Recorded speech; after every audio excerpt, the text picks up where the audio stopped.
हुनर के खान बानी आप जोधा बेगम। फिर चाहे वो शतरंज होके या शमशीर, निशानेबाजी होके या रंगसाजी,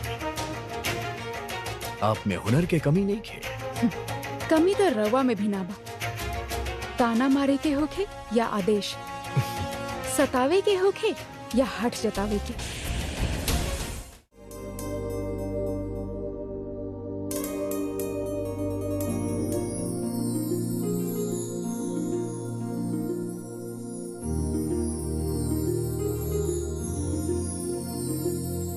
कमाल बा जोधा बेगम, आप जब से आमेर आइल बानी एगो जादू से हो गइल बा रहुआ पे। कितना ख्याल रखे लागल बानी ना रहुआ हमार। कबो हमरा घाव पे मरहम लगावे आ जाएली तो कबो हमरा खातिर खाना लेके आ जाएली। प्रसाद तो हम तो के आगरा में भी देते रहनी। खीर हा भोग चढ़ाइले रहनी ठाकुर जी के, तो दादी सा कहनी कि एकरा के रवा के साथ बांट के खाए के बा।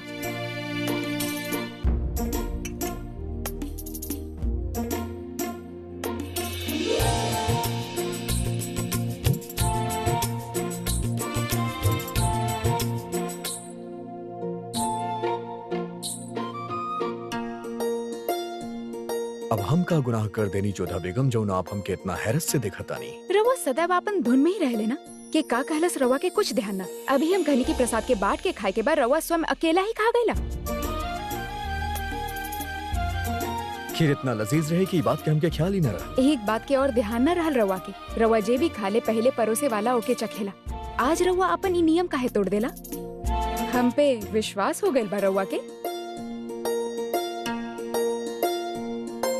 ना जोधा बेगम, पर इतना इत्मीनान जरूर बा कि आप हमके मारे ना चाहब। और इतना बड़े विश्वास के कारण काहे कि अगर आप हमें मारे चाहती तो इतना मौका रहे आपके पास, आप हमके मार सकत रही और आप हमार मौत के एगो हादसा के रूप दे सकत रही जोधा बेगम। अच्छा, हम भी तो जानी ऐसा कौन से अवसर चूक गई नी हम। तीरंदाजी के अगर आप चाहती तो तीनों तीर हमरा सीना में बेवस्त कर सकत रही, और हम इतना कर सकेली कि आपके हुनर के देख के आपके तीनों तीर सीधा निशाना पे लागल।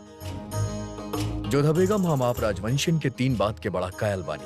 पहला ई कि आपके जंगी तालीम बहुत बखूबी बा। दूसर ई कि चाहे जंग होके या रिश्ता, आप ओकरा बड़ा ईमानदारी से निभावेली। और तीसर बात ई जोधा बेगम कि आप कभो पीठ पीछे वार ना कर सकेली।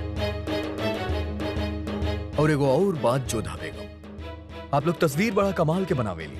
लागेला इंसान जीता जागत आपके सामने खड़ा होके। अभी तस्वीर के ही देख ली, हमके यकीन भाई जेकर भी तस्वीर होखी होगे बहुत उमदा सिपाही हुई है, एगो सच्चा जानबाज जंगबाज। तनी इनके आंख के चमक देखिए, इनकर पहनापन देखिए। ई कौनो साधारण योद्धा ना, वीर शिरोमणि महान राजा पृथ्वीराज चौहान बानी। राजवंशियन में सर्वश्रेष्ठ योद्धा में गिनल जाले। कई विदेशी ताकतन के धूल चटैले बाड़े। यश इतना कि शत्रु इनकर नाम सुन के मार्ग बदल देत रहले। तेज ऐसन कि कई लुटेरा आक्रमणकारियन के शरीर में ठंडा लहर दौड़ जात रहे, और शक्ति ऐसन कि केहू भी युद्ध में इनकर सामना ना कर सकत रहे। हाँ, छल से मोहम्मद शहाबुद्दीन गौरी इनके बंदी बना ले रहे। कई यातना देलस, इनकर आंख भी निकाल ले रहे। परंतु वाह रे शूरवीर, खाली स्वर के लक्ष्य बना के ऐसन शब्द भेदीवान चलैले कि गौरी के प्राण ले ले। कभी कभी हमके ऐसन लागेला कि हमनी राजवंशियन के ऐसन और भी वीर योद्धा के आवश्यकता है जे मुगलन से हमनी के रक्षा कर सके।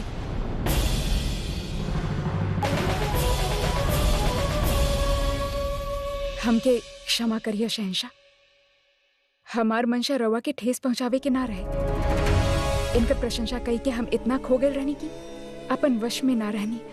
और ये सत्य भी बा, ये जे कुछ भी कहले उस सहस्त्र वर्ष तक वीर गाथा बन के गावल जाई।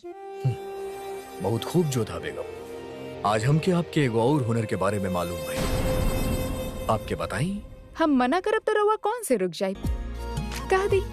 ना ही आपके हाथ में तीर बा और ना ही कमान, लेकिन निशाना आप बखूबी लगावेली जोधा बेगम। आपके हर एक बात सीधा निशाना पे लागल। जानत रहनी रवा कौनो सीधा बात तक कर ही ना सकेले। जब भी बोली है ताना ही मरी है। टेढ़ा बात टेढ़ा सोच।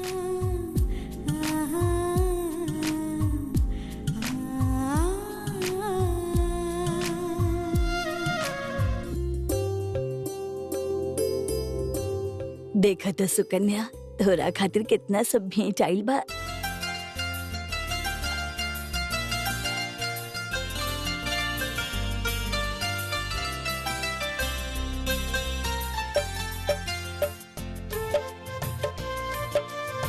अच्छा सुकन्या, बता इतना थाल में से जोधा जीजी और जवाई सा की भेंट कौन से बा?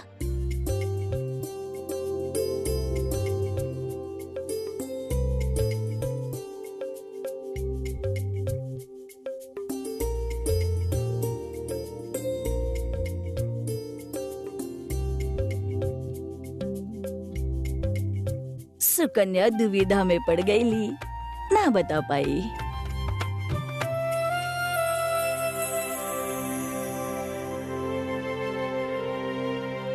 अरे सुकन्या, तू तो बड़ सयानी निकल लो। ये बतावा, तू कैसे पहचान लो?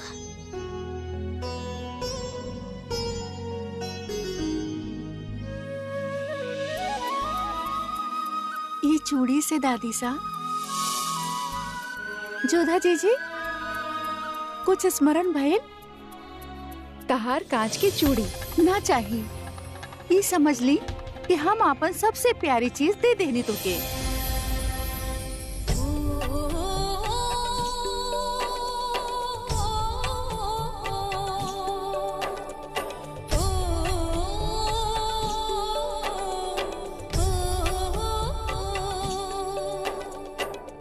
जोधा जीजी, अब हम केकरा से झगड़ब, केकरा से हट करब?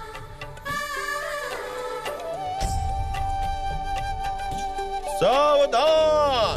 मुगल सल्तनत के महारानी हमीदा बानो पधार रहल बाड़ी। नमस्ते।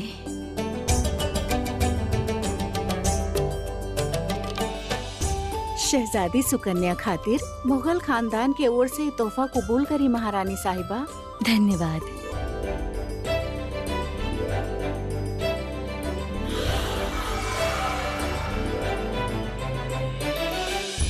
और ये तोहफा ई मासूम प्यारी बच्चियन खातिर बा। इनकार मत करिहा, इमे शहंशाह के इसरार और प्यार दोनों शामिल बा। जीजा सा अपन वचन निभाइले। हमने खातिर भेंट हम ले ली।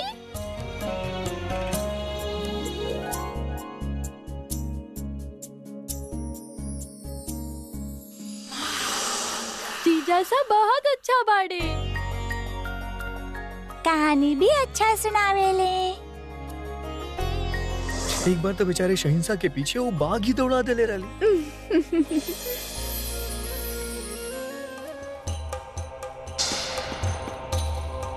ये तोहफा हमरा ओर से कबूल करें सुकन्या। और ये तोहफा शहंशाह के बेगम खास रुकैया सुल्तान की ओर से।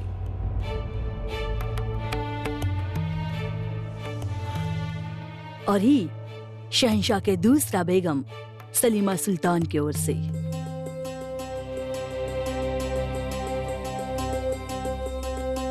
वो रउआ खातिर एगो पैगाम भी भेजले बानी कि उनके बेहद अफसोस बाकी उरा और निकाह में शरीक न हो पाई हैं। बाकी रउआ के आवे वाला सुनहरा पल खातिर वो अल्लाह ताला से दुआ मंगले बानी। उनके भी हमरा ओर से धन्यवाद दिहा और कहिया कि उनकर ई सारा भेंट हमरा खातिर अमूल्य बा। और ये तोहफा राउर छोट बेटी शिवानी खातिर है। रउआ के स्नेह देख के भाव विभोर हो गई नी हम। मगर एको प्रश्न बा मन में, रउआ के कैसे ज्ञात भइल कि जीजा और बहन की ओर से छोट बहन के का भेंट देल जाला?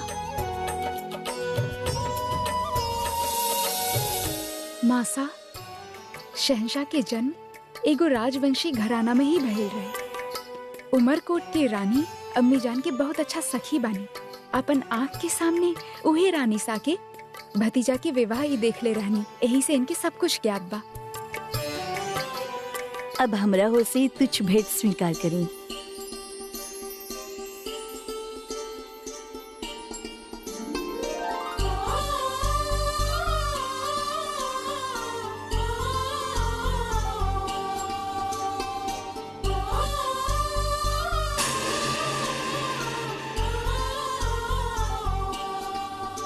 महामंगा जी, ई विशेष रूप से हम रउआ खातिर सिलवैले बानी। रउआ ऐसने वस्त्र पहने नी ना?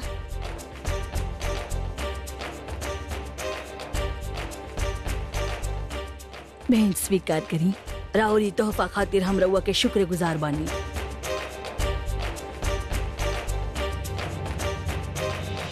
अरे जोधा बेगम, राउर तोहफा तो भूल ही गई नी हम।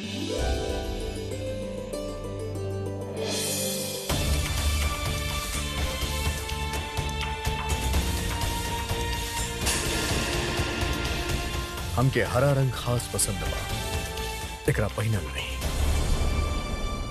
ई जोड़ा खास रउआ खातिर शहंशाह चुन ले बाड़े।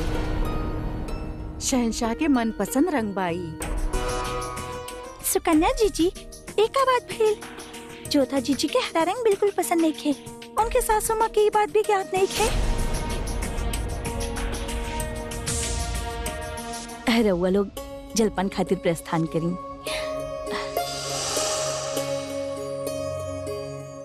जोधा, ससुराल वालन की भेंट की मान देवी के ही होगी। अब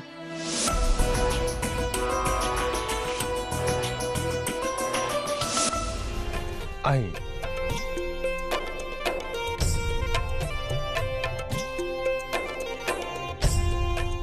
पधारी समझी सा, रार स्वागत है। रउआ रहे के सारा व्यवस्था इजे कइल गइल बा। आशा कर रहल बानी कि रउआ के अच्छा लागी। अवश्य भारमल जी। आई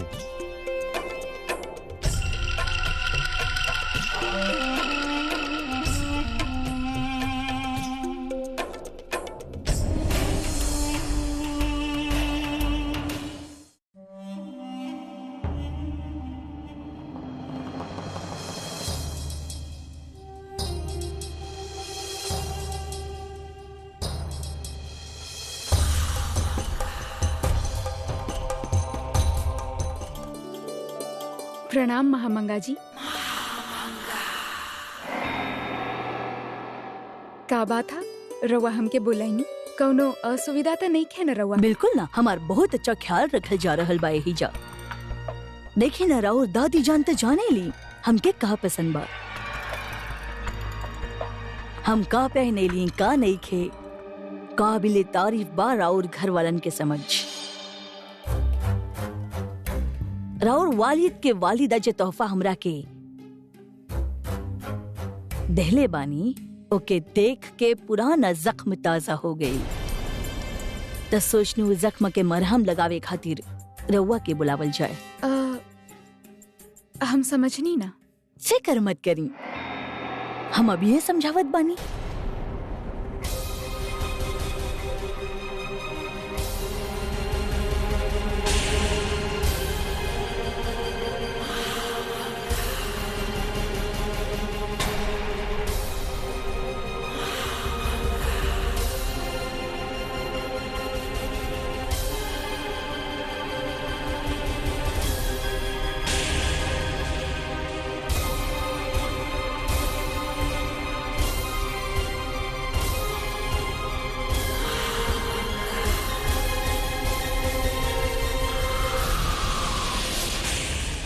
हम रउआ के यहाँ के रिवाज के बारे में ज्यादा तना जानी ले बेगम जोधा, लेकिन राउर और शहंशाह के निकाह के दौरान इतना जरूर जान गईल बानी कि दूसरा के देहल तोहफा के कौन तरह से इज्जत देहल जाला।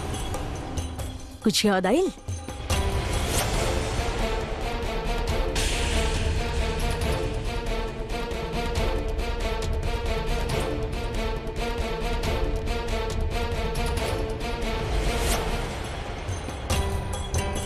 रउआ से ही सीख ले बानी।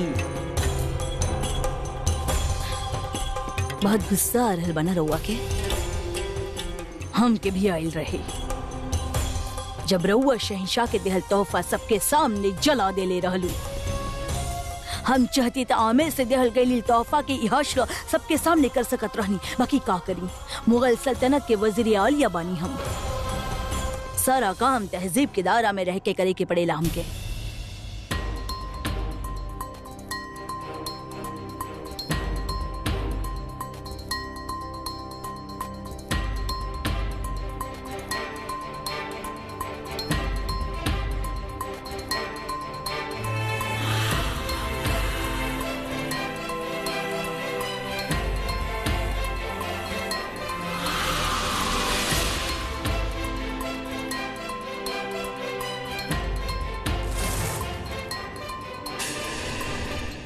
महामंगा जी, रउआ जे कहनी उ राउर सोच है, और केहू के सोच पे केहू के अधिकार ना। हमके दुख ए बात के ना कि रउआ दादी सा के भावना के सम्मान ना कईनी। दुख ए बात के हा कि हमार दादी सा ई भेंट देवे खातिर सही पात्र के चुनाव ना कईनी। जैसन जेकर सोच बेगम जोधा रउआ कहानी वैसे कोनो बांदी के बुलाई राउर होजरा तक छोड़े खातिर ना इहो भी रिवाज त रउआ के ही बा। मेहमानन के अपन होजरा में बुला के अपन बांदियन के जरिए बाहर के रास्ता दिखावे के रिवाज। हमार काम हो गए बा बेगम जोधा, खुदा हाफिज।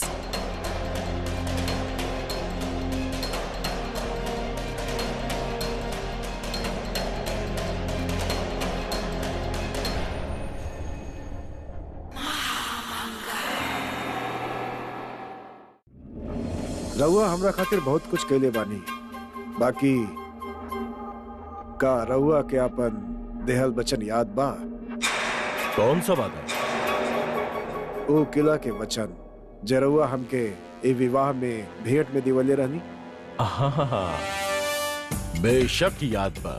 रउआ तो जाने नहीं कि वो वचन के कारण ही हम इस संबंध स्वीकार कैले रहनी।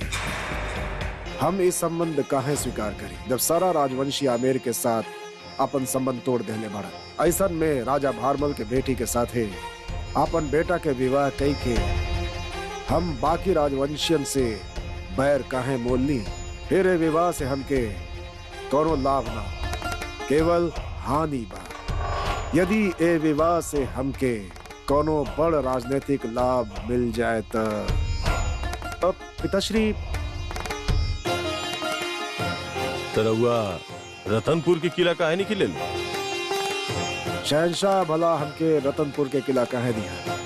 वो किला तो उनके खातिर काफी महत्वपूर्ण है। शहंशाह खातिर अपन जबान से ज्यादा कुछ भी मायने ना रखे। आखिर शहंशाह तो खुदे कहले बाड़े कि शादी कोनो भी कीमत पे होके के चाहिए, और रतनपुर के किला तो एगो बहुत छोट सा कीमत है। ठीक बा, फिर हमने विवाह पे मिलल जाए। हम फौरन ओकरा बाद शहंशाह से बात कर ले रहनी है। शहंशाह खुद शादी के दिन वो किला रउआ के सौंप दी। आई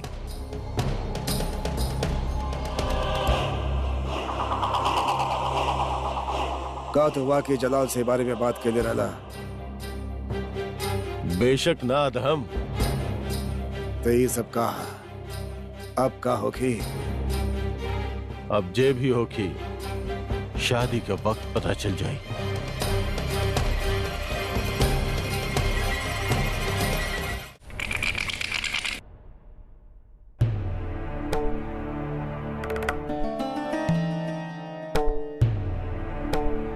बड़ा अच्छा चौपड़ खेले नहीं कुंवर प्रताप। खेल में हमके आगे बढ़े के मौका ही ना देता नहीं। खेल होके या युद्ध, हम अपन शत्रुअन के खड़ा होके के अवसर ना दे। सावधान! मुगल सल्तनत के बादशाह वीर शिरोमणि शहंशाह जलालुद्दीन मोहम्मद पधार रहल बाड़न।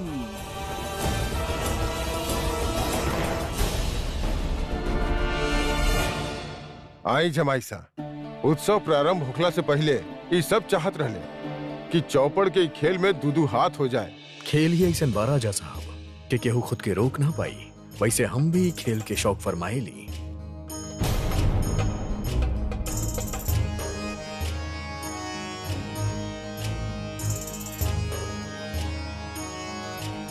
ली हो गए राउर हार, स्वीकार कर रहल बानी हम।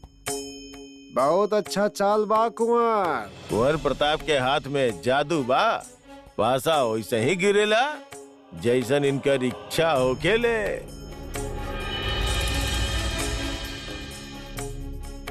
यह अवसर बा। युद्ध क्षेत्र में ये दोनों जब आमने सामने आई हैं तब के तब देखल जाई। बाकी आज यहाँ ये खेल में कुंवर प्रताप जलालुद्दीन के हार के स्वाद चखा सकेलन। ठीक कह रहल बानी रहुआ।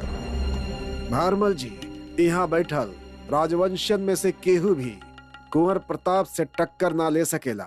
हम चाहतानी कि राउर जवाई सा बादशाह जलाल कुंवर प्रताप के साथ दो हाथ करें।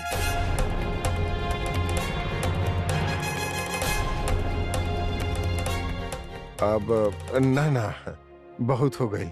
अब उत्सव में जाए खातिर सबके तैयार भी तो होके के हम बाद। तैयार बानी राजा साहब,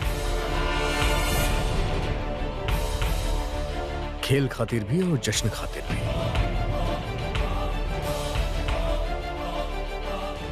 हम ही खेल खेलब।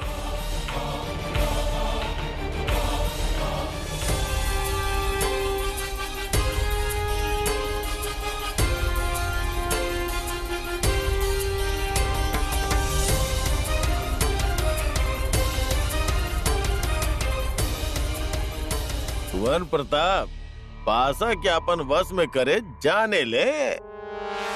पासा जिकरा हाथ में खेला लोकर, और वैसे भी पासा वफादार ना हो खेला।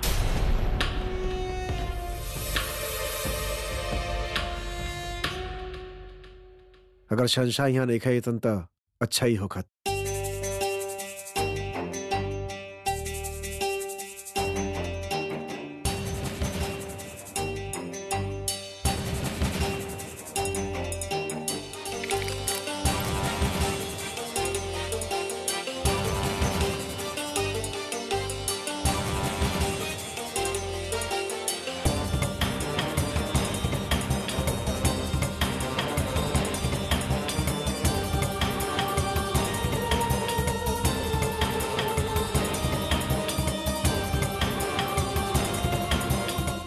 अब राउर इक्के गोटी बचल बा शहंशाह, ओकर तोड़ भी कुंवर प्रताप कर देहलन त राउर हार निश्चित बा। कबो कबार एक मोहरा भी 1000 पे भारी पड़ेला।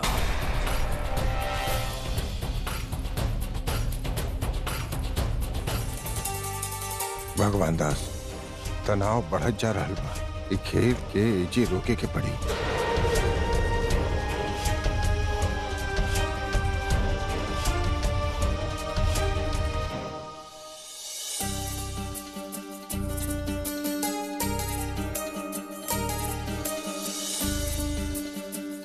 खंबा गड़ी हुकुम, महारानी नैनावती जी संदेशा भेजले बाड़ी कि उत्सव प्रारंभ होके वाला बा। सबकरा से निवेदन बाकी तुरंत ही नृत्य कक्ष में पहुंची।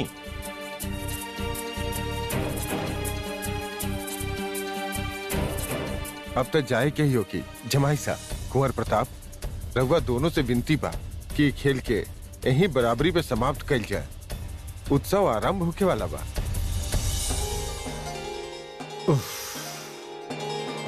बस एक चाल और फतेह हमार होत। ऐसा तो हम भी कह सके नहीं कि जीत तो हमरा मुट्ठी में आवे के रहे। आपके शिकस्त भी हो सकत रहे। ये बात तो रहुआ पर भी लागू हो खेला। खैर छोड़ी, आज के खेल अधूरा रहल। अगर मौका मिले तो ये खेल के फिर से खेलल जाए हो जैसे, एक एक कदम के दूरी से। अभी तो वक्त ही बताई, फतेह आपके हो या हमार। वो दिन के व्याकुलता से इंतजार करब।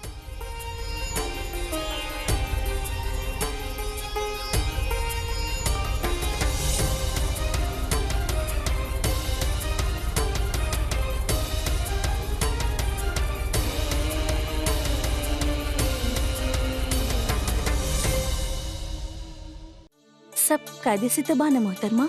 हाँ, मगर वो थाल कहाँ बा जेकरा में कश्मीर के कसीदे के जोड़ा रखल रहे? जा ले आवा।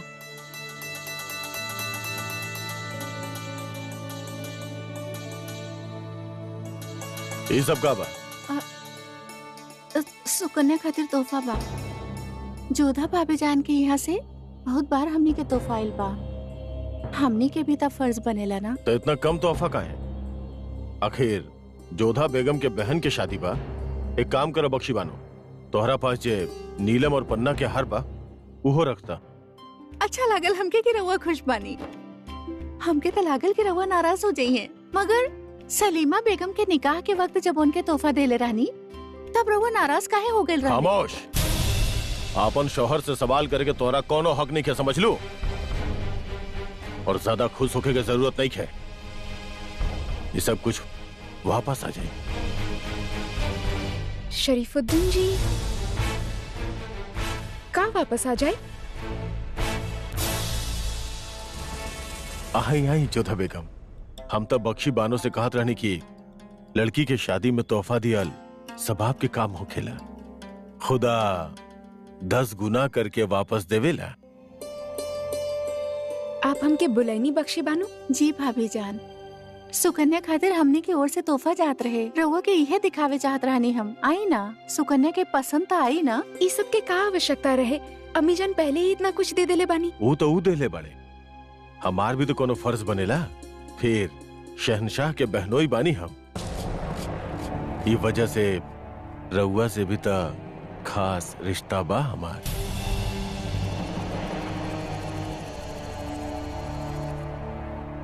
ईता आपके बड़प्पन बा। सुकन्या के ओर से हम रउआ के धन्यवाद देत बानी।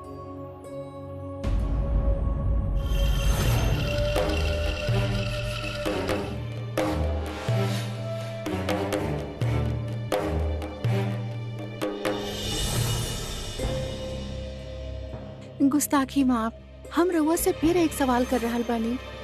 हम समझनी ना कि रउआ तोहफा वापस आवे के बाद कहे हम तोहरा से कहनी ना कि हमरा से सवाल मत पूछिया, तो हर समझ में नहीं क्या बात का। चला अब हमरा से पूछ ही लहले बाड़ू तो बता देता नहीं, जब ये शादी होखी ही ना तो सारा तोहफा वापस ही आ जाए ना। या अल्लाह, ये कैसन बात कर रहल बानी रउआ? ये सब सियासी दाव पेच बा, रउआ के समझ में ना आई। चारा भी ढंग से मिलावल ना आवेला। हाँ, हवाई रातिफ नहीं के खाला। चल हटा। कितना समझाई लोगन के, समझ में ही ना आवेला। पानी के पतीला ही ना रखलन। अगर जरा सा खाना के पसंद नहीं खे आयल तो खाना ही छोड़ देलस, और जरा भी कमजोर दिखाई देलस तो बस शहनशाह के गुस्सा के शिकार सीधा हमके होके के पड़ेला। जाने ले नहीं खे ये लोग शहनशाह के कितना पसंद बा हवाई। बच्चा के तरह रखे लेके अपना बेगमन से कम और हवाई से ज्यादा बातचीत होकेला उनका। वजह फरमौनी फिल्मान, बादशाह के हवाई कमजोर दिखल तो राउर खैर ना। कहाँ बा हवाई? ओहर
जा विदा का कर रहल बनी रउआ, रख दी वापिस।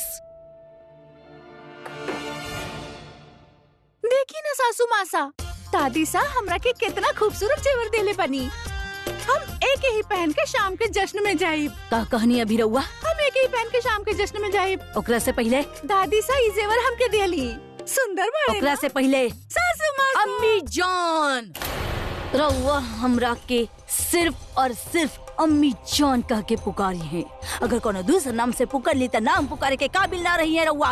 और दूसरी बात, अम्मी जान, उतार दी जेवर और ये कपड़ा और पहन लीजिए रउआ आगरा से लेके आइल बानी पिटारा भर के। लेकिन वो तो हम कितना बार पहन चुकल बानी ना अम्मी जान। और एकरा में कुछ नयापन सा बा। केहू के देहल तोहफा की कदर भी तो करे के चाहिए ना। और रउआ भी तो वही लिबास पहने बानी जे दादी सा रउआ के देहली। हम उनको दिहल तोहफा जला देले बानी। हाय अल्लाह, हमके ही दे दे तू। रउआ जला काहे देहली? काहे कि हम के राजवंशियन के तोहफा से कोनो लेना देना नहीं खे। पर ये बात तो गलत बा ना अम्मी जान। खामोश। अब का हमके रउआ से सीखे के होगी कि का सही बा और का गलत। हम जे कहनी उतना करा और आज शाम के जश्न में मुगलन की तरह तैयार होके आई। पता नहीं के कैसन बानी, ना खुद खाली ना केहू और के खाए दिली। लागत बस सुबह सुबह करेला के अर्घ पी के अपना दिन के शुरुआत करेली। ऐसन काहे बाड़ी हमार सासू माँ सा। जावेदा अम्मी जान, अम्मी जान।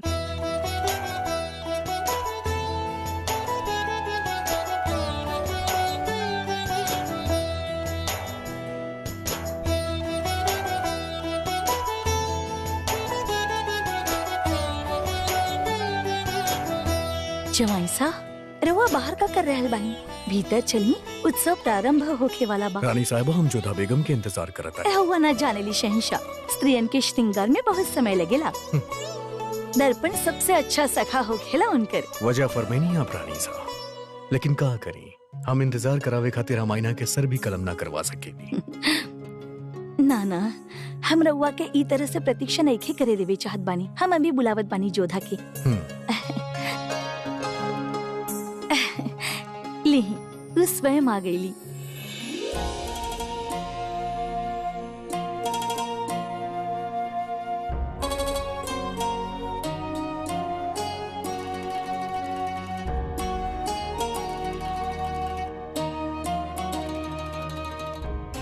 कौन हुनर बा जोधा बेगम के, इनकार करके भी वह जोड़ा पहन ली। जोधा, शहंशाह कब से थारी प्रतीक्षा कर रहल बाड़े। कितना ध्यान रखेली वो तोहार। जोधा जीजी, आज सूरज पश्चिम से कैसे निकलल? मतलब रउआ और हरा रंग साथ साथ। सुकन्या ये हरा रंग हमरा वजह से पहनले बाड़ी। हमके हरा रंग पसंद बा और खास कर जोधा बेगम पे।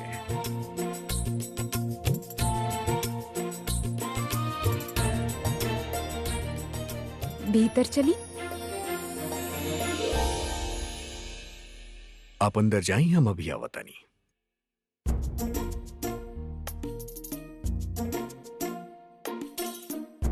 जितनी हम पर बांट रहल बा जलाल, कमाल बा। पहले तो हार जीतल खजाना के वो आमेर वालन के वापस लौटेलस, और अब इस शादी तोहफा अलग से। इतना धूमधाम से शादी हो रहल बना सिर्फ मुगलन की वजह से। धूमधाम कब कोहराम में बदल जाई केकरा पता। आज शहंशाह अपन हाथ से तोहफा बांट रहल बाड़े, कल दूसर की उंगली शहंशाह पे उठे लागी केकरा पता।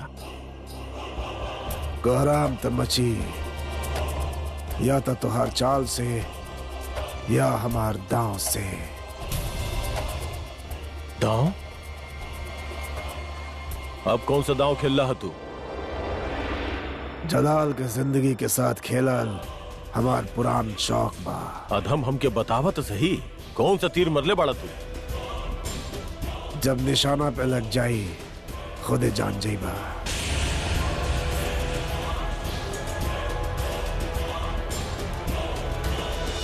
तू प्रबंध संभाला, हम जाके आवतानी। रुकी रुकी, रउआ यहाँ से नहीं की जा सका। अरे बहुत आवश्यक काम बा, जाएगा हमरा के। हमरा खूब मालूम बा कितना आवश्यक काम बा। कितना आवश्यक। छोड़ा शहंशाह के देख के रउआ यहाँ से भागे के कोशिश कर रहल बानी, हमके यहाँ फंसा के। अरे छोड़ा, अगर हमरा के ना छोड़ला तो हम तो के काम से निकाल दे। निकाल दी? रउआ हमरा के इतना धन ना देनी कि हम अपन प्राण के आहुति दे दी। अरे छोड़ा, जाएगा हमरा के। हम जानत रहनी कि दिन अवश्य आई। शहंशाह हमके पहचान ली है। शहंशाह हमरा पर दया करी, हमरा पे दया करी। शहंशाह हमरा पे दया करी। हमार छोटा छोटा बच्चा बाड़न, अनाथ हो जाई हन हमार बच्चे। शहंशाह हम भी छोट सा बानी, हम पर दया करी, रहुआ दया करी। मुगलन के साथ यह समस्या बा, जहाँ भी जाले उत्पात खड़ा कर देवेलन। न चैन से जीहन और न जिए दीहन। जायका पिछली बार के तरह ही होके के चाहिए। शहंशाह, पिछला बार से ज्यादा अच्छा स्वाद मिठाई के भी और पकवान के भी होगी। बेहतर हुई। बेहतर। अगर जायका लजीज ना भइल त लजीज होगी, बेहतर होगी, शहंशाह होगी। पिछला बार से भी ज्यादा स्वाद अच्छा भगवान के।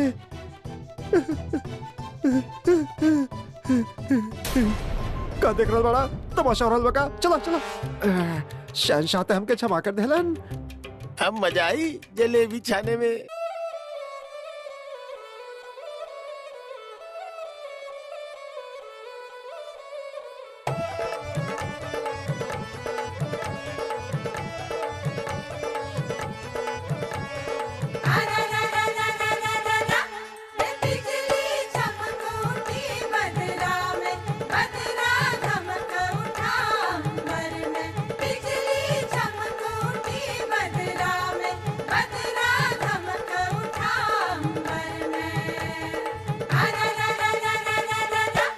पकड़ा एकरा, संभाल के पकड़ा।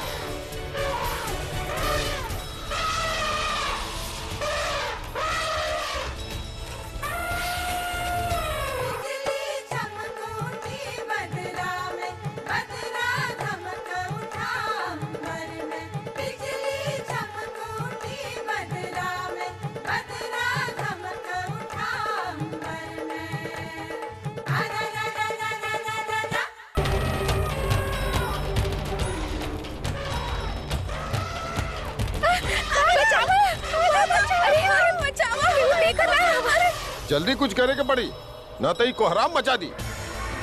बेहोश कर दे के और फिर मार दे। हरगिज ना। शहंशाह के खास भाई, अगर एकरा कुछ हो गई तो शहंशाह से बुरा क्यों ना होगी। तब तो हमके शहंशाह से बतावे की होगी, शायद वह एकरा काबू में कर सके।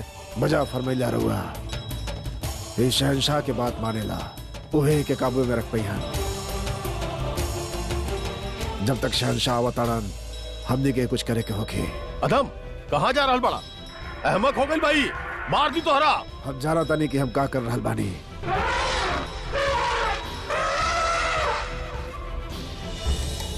गलत जगह तबाही मचा रहल बिया।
शहंशाह के का हो गई बा? पागल हाथी के आगे दौड़ रहल बाड़े।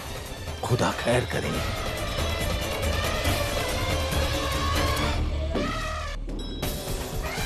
हवाई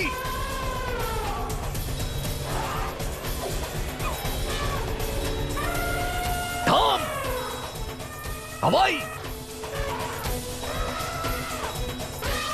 खबरदार, केहू चोट ना पहुंचाई। पीछे हट जा, पीछे हट जा। हम एकरा संभाल ले। हवाई हवाई हवाई, हमरा तरफ देखा, हमरा तरफ देखा। हवा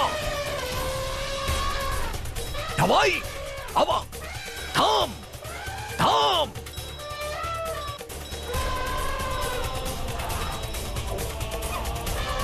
अब का करी जलाल? ऐसन परिस्थिति में बिना हाथी के सूर पकड़ ले ओके काबू में नहीं के कल जा सकेला।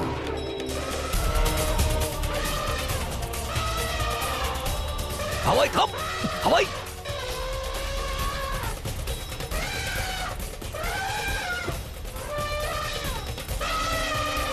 अब ओके हाथी के पीठ पर चढ़े के होखी। वैसे समय इस सबसे कठिन काम बा।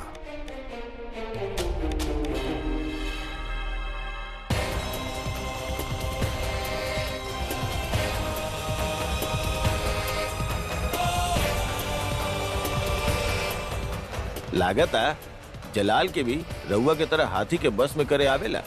देखी कैसे चढ़ गई हाथी के पीठ पे। सिर्फ पीठ पर चढ़ला से कुछ ना होखी, यदि ओकरा सर के प्यार से सहलावल ना जाए हाथी शांत ना होखी।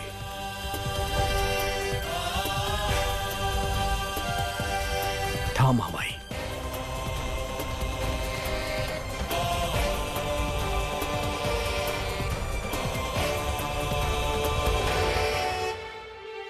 कहे के तो मुगल भाई, परंतु लागत बा राउर दोनों एक ही गुरु से शिक्षा पौले बानी।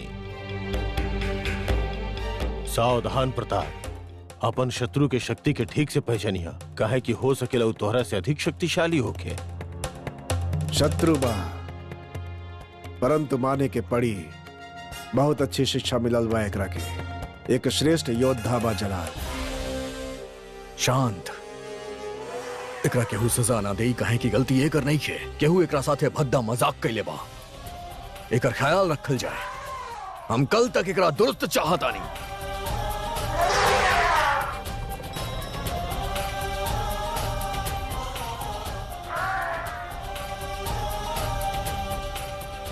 हवाई,